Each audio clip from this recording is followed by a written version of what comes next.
Assalamualaikum warahmatullahi wabarakatuh. Alhamdulillah wa syukru ala ni'amillah. Assalatu wassalamu ala rasulillah wa ala alihi wa ashabihi wa mawalah amma ba'dah. Alhamdulillah, di pagi siang yang cerah ini kita ditakdirkan oleh Allah untuk bisa berjumpa kembali dengan Bapak dan kalian semua kelas 9 MTS Sidarahayu. Alhamdulillah, Bapak ucapkan selamat. Kalian yang dulu di tahun yang lalu itu kelas 8, sekarang sudah naik kelas 9. Alhamdulillah. Oke, langsung saja kita akan belajar di siang hari ini materi pelajaran akidah akhlak ya.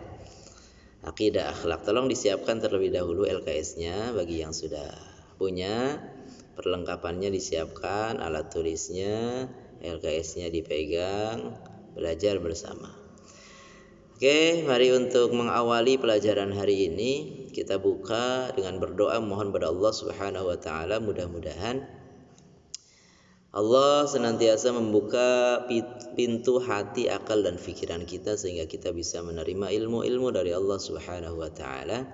Allah senantiasa menjaga kita, memelihara kita, memberikan kesehatan lahir dan batin kepada kita semua sehingga mudah-mudahan kita terbebaskan, terpelihara, terjauhkan dari virus COVID-19 ini. Allahumma amin ya rabbal alamin. Ala hadhihi niyyah al-Fatihah. A'udzu billahi minasyaitonir rajim. Bismillahirrahmanirrahim. Alhamdulillahi rabbil alamin arrahmanir rahim maliki yaumiddin. Iyyaka na'budu wa iyyaka nasta'in. Ihdinas siratal mustaqim. Siratal ladzina an'amta 'alaihim ghairil maghdubi 'alaihim waladdallin. Amin. Oke, terima kasih. Kita lanjutkan. Bahwa untuk kelas 9 ini di semester yang pertama materi yang akan kita belajar itu ada 4 bab semuanya.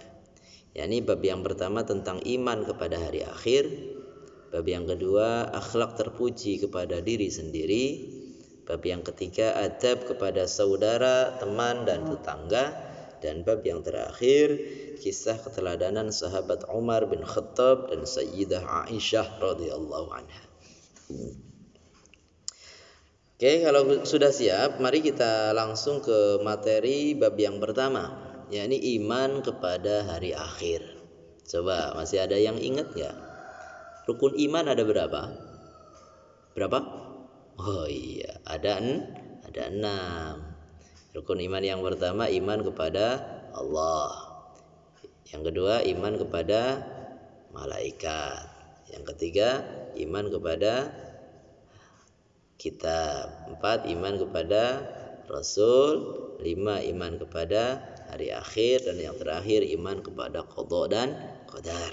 Nah, hari ini kita akan mempelajari rukun iman yang kelima, yakni iman kepada hari akhir. Mudah-mudahan ini bisa menambah keyakinan, kemantapan kita terhadap iman kepada hari akhir ini. Oke, pengertian iman kepada hari akhir. Dalam bahasa Arab, kiamat atau yaumul qiyamah merupakan hari pemusnahan semua kehidupan. Hari akhir atau akhirat merupakan masa yang akan dihadapi seseorang setelah berakhirnya kehidupan di dunia. Jadi dunia ini bukan satu-satunya alam, bukan satu-satunya. Dunia ini akan berakhir, dan setelah kehidupan dunia ini berakhir, ada kehidupan lagi. Ternyata dunia ini bukan akhir dari segalanya gitu. Setelah adanya hari akhir, ada kehidupan kita selanjutnya. Yakni ada yang namanya hari akhir. Iman kepada hari akhir wajib hukumnya bagi setiap muslim. Ini harus kita yakini. Nggak boleh kita ragu bahwa setelah mati selesai. Enggak. Mati itu kan hanya sebagai pintu untuk kita masuk ke alam berikutnya. Ada alam barzakh dan nanti ada alam akhirat.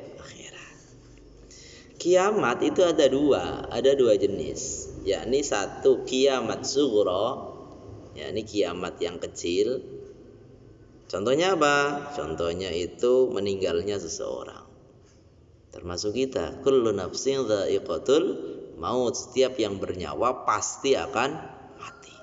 Termasuk kita, termasuk Anda semua, kalian semua juga pasti akan mati. Hakikatnya kita hidup di dunia ini sedang nunggu giliran.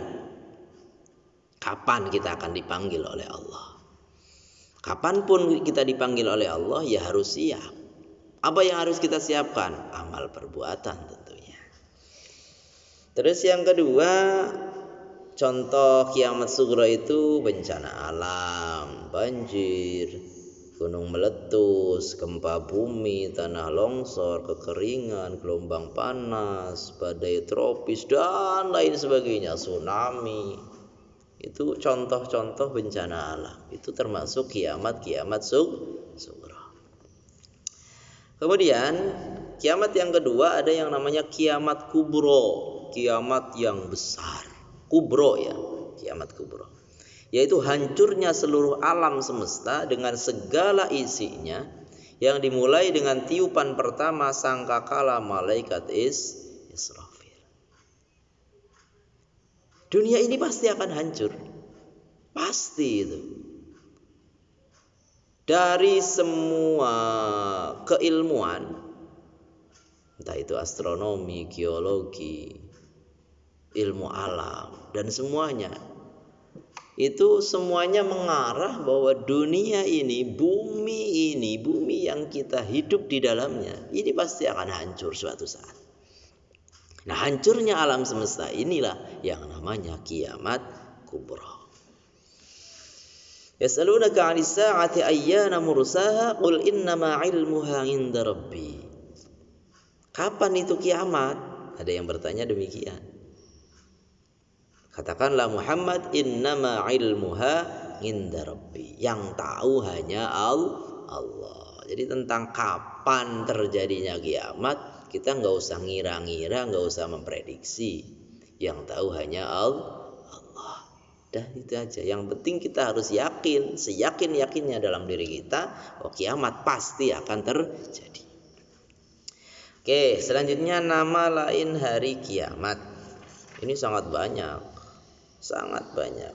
Kalau di sini disebutkan ada Yaumul Ba'as, hari berbangkit, Yaumuddin, Yaumul Hasrah, hari penyesalan, Ad-Darul Akhirah, negeri akhirat, Yaumut Tanad, hari saling memanggil, Darul Qaror, tempat kembali, Yaumul Fasl, hari keputusan, Yaumul Jama', hari berkumpul, Yaumul Hisab, hari perhitungan, Yaumul Wa'id, hari yang dijanjikan, Yaumul Khulud, hari yang kekal, dan Yaumul Khuruj, hari dikeluarkan dari kubur.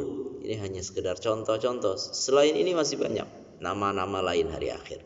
Ini menunjukkan betapa dahsyatnya, betapa luar biasanya hal-hal yang akan terjadi pada hari itu. Nah, mudah-mudahan meskipun singkat, apa yang kita pelajari di siang pagi hari ini ada hikmah dan manfaatnya, dan mudah-mudahan ini bisa menambah kemantapan dan keyakinan kita tentang adanya hari akhir. Karena hari akhir merupakan salah satu dari rukun iman, yakni rukun iman yang kelima. Itu saja mungkin yang kita bisa pelajari. Mudah-mudahan nanti ke depan kita bisa menambah ilmu kita di pertemuan-pertemuan yang akan datang. Nah, sebagai bekal, Bapak titip tolong kerjakan halaman 7, latihan individu 1 dari nomor 1 sampai nomor 5. Kerjakan di buku tugas kalian. Itu saja, terima kasih. Banyak kekurangan mohon maaf. Wallahul muwaffiq ila aqwamit thoriq. Wassalamualaikum warahmatullahi wabarakatuh.